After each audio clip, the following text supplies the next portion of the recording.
관리를 할 생각이 있는 분이어야 돼요. 지방 흡입은 얕은 층 건드리면 안 돼요. 막 근육량이 다 보이고 울퉁불퉁해 하게 되는 게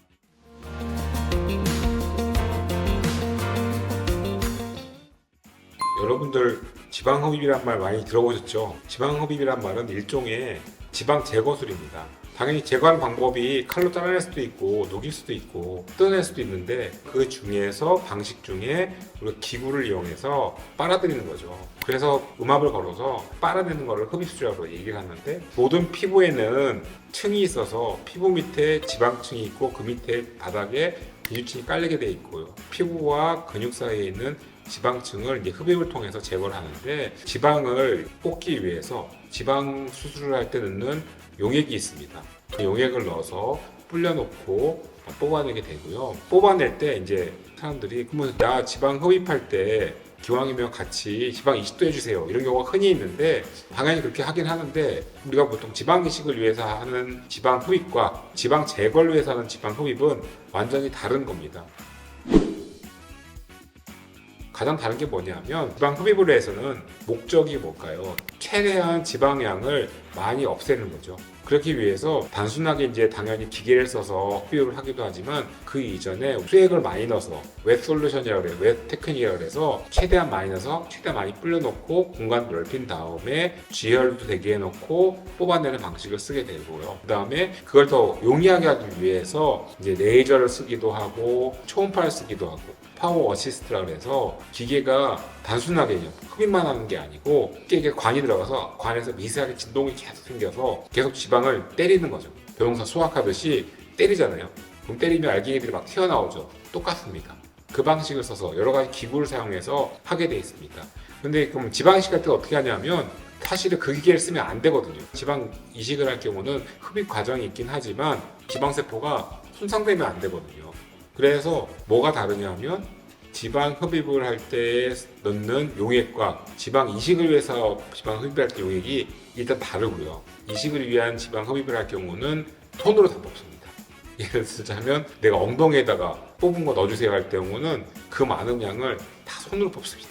그리고 나머지만 정리하기 위해서 다시 용액을 넣고서는 기계를 이용해서 완전 마무리를 하게 되는 거고요. 우리가 지방 이식 흡입을 할 때 중요한 포인트는 뭐냐 하면 첫 번째는 필요한 양을 뽑아야 됩니다. 우리가 보통 같은 둘레라 그래서 내가 쟤랑 똑같은 양이 똑같은 둘레니까 뽑으면 똑같이 되겠지. 이게 절대 아닙니다. 뽑는 건 뭐냐면 결국 지방을 뽑는 거기 때문에 같은 팔 둘레라 하더라도 팔에 있는 근육들과 다르죠. 나무를 생각하시면 되는데 나무의 단면을 보면 속이 있고 나이테가 속이 있고 껍질 부분이 있잖아요. 단순하게 생각하면 이제 껍질 부분이 없애다 생각을 했을 때 같은 그 두께를 갖고 있는 나무라 하더라도 껍질 부분이 두꺼운 부분은 속만 나오면 더 얇아질 거고요. 껍질이 워낙 얇은 나무는 그 안에 있는 게 더 두껍게 나올 수밖에 없거든요. 그래서 항상 우리가 뭘 체크해야 되냐면 내가 지방을 뽑았을 때 갖고 있는 지방량이 얼마냐에 따라서 우리가 예측을 할 수가 있고요. 그래서 항상 근육량을 반드시 체크를 해야 되고 두 번째는 뭐냐면 뽑을 때 사실 지방 흡입의 부작용 중에 첫 번째가 뭐냐면 울퉁불퉁해지는 거죠. 울퉁불퉁해지는 거나 유착이 생기는 경우는 가장 중요한 거는 재수술이 힘듭니다. 그래서 정확하게 그게 되지 않는 한도까지 뽑아주는 게 첫 번째고요. 그러기 위해서는 기본적으로 경험이 되게 중요하고 상담을 통해서 목표량을 정확하게 정해놓고 해야 되고 두 번째는 어쩔 수 없이 안타까운 얘기지만 나이입니다. 아무리 지방이 되게 많아도 피부가 탄력이 있으면 그러니까 바깥에 있는 피부양은 그대로 있고 속의 양이 줄는 거기 때문에 안쪽에 바깥쪽에 있는 피부가 안쪽 근육이 최대한 붙어줘야 최대 효과를 볼 수가 있는데 면적이 근육량이면 면적이 더 적은데 그 양의 피부가 다 붙을 수가 없거든요. 그럼 조건이 하나 있죠. 지방 피부양이 어쩔 수 없이 그 지방량에 맞춰가지고 수축을 해줘야 가장 좋은 효과를 얻을 수가 있는데 나이가 들수록 피부 탄력이 떨어지기 때문에 그게 수축한다고 기대할 수가 없거든요. 가장 흔히 보는 것 중에 하나가 뭐냐면 출산 이후에 피부 배가 늘어져서 흡혈한 경우가 제일 많은데 튼살 생긴 피부들 있잖아요. 튼살이 생겼다는 의미는 뭐냐면 수축력이 제로라는 얘기거든요. 배가 다 늘어졌어요, 처졌어요, 울퉁불퉁해졌어요. 얘기가 나올 수밖에 없는 이유가 내가 갖고 있는 양만큼 양은 많이 제거를 했지만 피부가 그만큼 수축을 못해줬기 때문에 그렇게 될 수밖에 없는 겁니다. 그래서 보통 출산 이후에 많은 튼살 생긴 같은 경우는 흡입도 하지만 피부 자체를 어쩔 수 없이 고려하게 되는 거고요.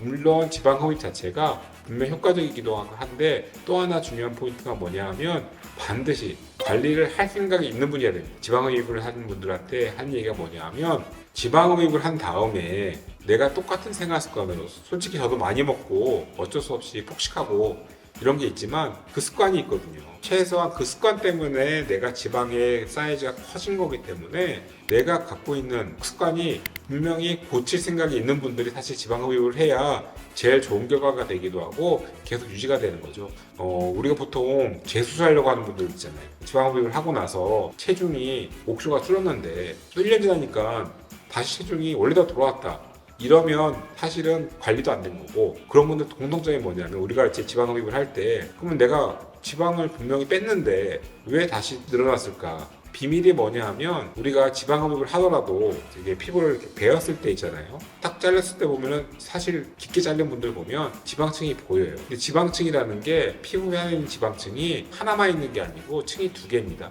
얕은 층, 깊은 층이 있는데 지방 흡입은 깊은 층을 하는 거지 얕은 층은 건드리면 안 돼요. 얕은 층 건드리는 순간에 사실 첫 번째 수술하고 나서 막 근육량이 다 보이고 울퉁불퉁해요 하게 되는 게 피하층에 있는 지방을 뽑아버렸기 때문에 그런 거거든요. 그 층은 남아있어야지 내 피부가 온전하게 해서 윤곽을 유지할 수가 있거든요. 그러니까 반드시 남아있게 돼 있어요. 근데 그게 피하층에 있는 지방이 남아있기 때문에 내가 똑같이 하게 되면 많이 먹으면 당연히 어딘가 지방이 커져야 되잖아요. 칼로리를 저장을 해야 되니까. 그럼 어디가 커지냐면 바로 피부 밑에 있는 지방이 빵 하고 커져버립니다. 바로 피부 밑에서 그 지방이 커져버리기 때문에 피부가 어떻게 될까요? 늘어나죠. 결국 피부 산성도 오게 되고 물퉁물퉁해 보이는 게 눈에 보입니다. 지방층이 커져 있는 게. 그런 경우는 그 지방을 뽑을 수가 없기 때문에 재수술이 되게 어려워지죠. 그래서 반드시 지방을 흡입을 하려고 하는 분들은 마음 먹고 하셔야 돼요. 내가 습관을 교정을 해서 한번 뺀 상태를 계속 유지해 주겠다라는 분이 해야 효과가 계속 유지가 되고 나이 들어서 또 탄탄한 피부를 유지할 수가 있는 겁니다.